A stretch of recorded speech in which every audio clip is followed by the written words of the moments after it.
Welcome, everyone. Our next guest is on the Staking Summit Dubai 2025 is Yair Cleper, co-founder and CEO of Lava Network. Welcome. Yeah, thank you. You could join us.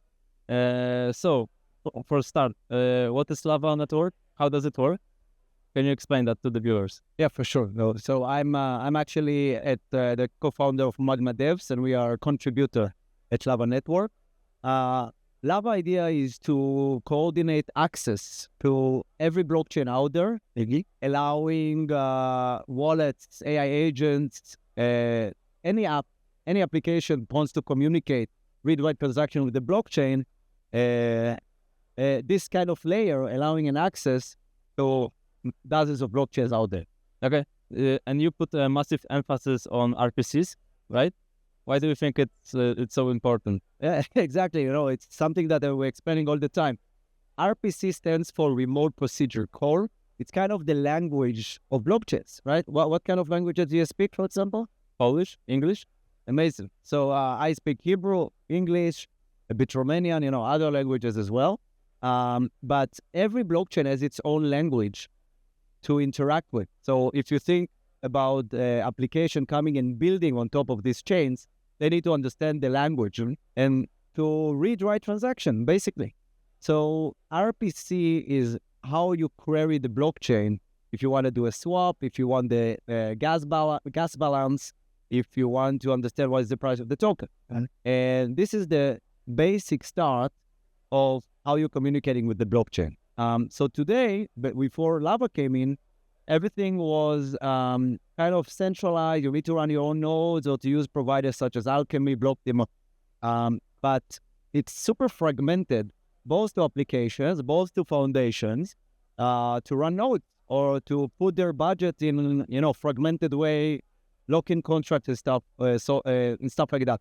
So Lava mission was to aggregate all these different providers, hold them accountable for the data that they provide, and give them rewards based on the service and the quality of service. Yeah.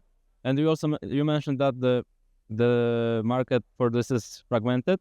You mentioned that there's a lot of blockchains, and all of them are different regarding how to get the data. If you want, So how are you doing custom stuff for this, or no? How are you aggregating this? So think about Lava as a huge coordination machine, right?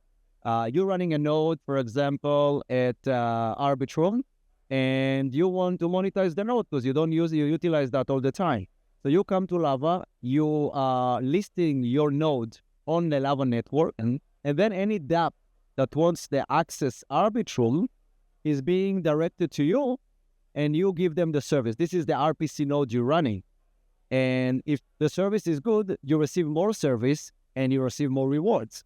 So it's kind of incentivizing you to list your nodes and give amazing performance, reliability, fast access. So Lava in a nutshell is an engine to give you data. It's an engine to get you to the fastest, most reliable, most performant node without you the need to run it. Got it.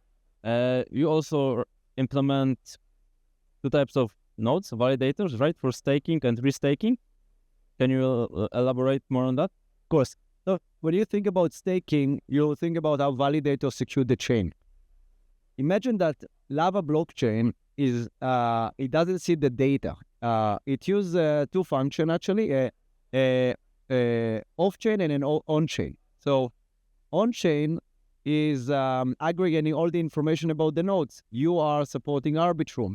You are staking Lava on a geolocation in Japan. So if somebody in Japan comes, we know how to serve you the traffic and to route it, right? But all of this information, once the session of the data started, we're routing to the request with a off-chain communication, peer-to-peer. So to give the best and latency and stuff like that. So at the end of the day, the data doesn't go through the Lava blockchain, but after this session is finished, the off-chain component is aggregating the information about the transaction, latency, uptime, availability, brings it back to the blockchain, in order to score you and provide the overall score for you. And this is how your score is going higher. And at the end of every month, you receive service based on that. So if you are node runners, you also staking Lava. Okay. You're also staking Lava to ensure your accountability, to make sure that you accounted for the data you bring. And this is when we were thinking about restake. Not to restake as the data availability eigenlayer or stuff like that, more in the context of how every delegator can stake to a validator, but can also participate in securing this network of node providers anywhere in the world. So if I'm a delegator, I can stake to a specific validator, but then restake to a provider to ensure that if I trust this provider, they receive more service and I can participate in the rewards. That's how the mechanism works in general. What are the main challenges then to connect everything? I think because it's it's super novelty way to think about that. One of the challenges is how to increase the awareness, how to explain it. What I explained to you now in 30 seconds, how to explain it to the users, how explaining to the users that they can participate in the network not only in a validator way, the regular APR, but maybe receive even a higher APR because the validator plus the rewards of the node provider. Yeah. And I think staking rewards played an amazing role in helping the Lava Foundation defining how this flow for the end user. You have, I think, 100,000 of unique users to your website every month, and they have a simple question: how do they receive APR? How they simplify the way, and what do they do with the tokens, right? So I was not in the definition of this product because I'm not with the foundation, but I've seen the end result, and I was consulted a few times. What do I think about the flow?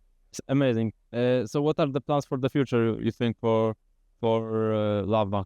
So, in general, we see an amazing increase during Q1, and 150% more daily requests, RPC daily requests. We want to become the RPC standard. Yep. And to provide the best fucking RPC service in the industry. We can cancel that if it's not appropriate. Daily relays, they grow by hundreds of percent, billions of requests. It's working in production on dozens of chains. We have already a double-digit market share, percentage of the market share of the total foundation that working with Lava. They give their infrastructure budget through Lava. And the last thing is obviously to bring more and more participants to the chain. Delegators, restake, build this open source infrastructure and bringing it to become the standards of how everyone is accessing blockchains. Yeah, I have another question about RPCs, but for the end user of the RPC, which like analyst or a data company, how can they use your RPCs? Basically, it's pretty simple, and straightforward. You go to the docs.lavanet.xyz, and there you have exactly the endpoint preferred for every chain. You can use the gateway. You can buy a subscription if you need less rate limit, or you can use the public RPC of every chain that we support together with the foundation that I mentioned before. Amazing. So in the end, can you just share with the viewers information about how they can learn more about Lava and Magma, right? Yeah. So Magma, we are specialized in building blockchain. Together with my co-founders, we are 4X founders in Web 2. And we jumped into Web 3 because we realized the infrastructure is broken. And, I heard just a quote a few weeks back. Nobody cares about RPC until it works. Until it doesn't work. Or cut it one more time. Nobody cares about RPC until it doesn't fucking work, right? Yeah. So this is what we want. We wanted to simplify the access. Today, when you type www.google, you don't have a question about where do this website is being stored, right? What region? Is it GCP, AWS? Is it real, the information that I'm receiving from? And this is what we wanted to do. And we were lucky to be a contributor by building this amazing infrastructure that's called Lava Network. Thanks, Yair. Thanks for the interview. Glad you could join us. And that's it. Yeah, I hope we can see each other on the next summit. For sure, yeah. Thank you so much. Super exciting and amazing. Yeah, thank you.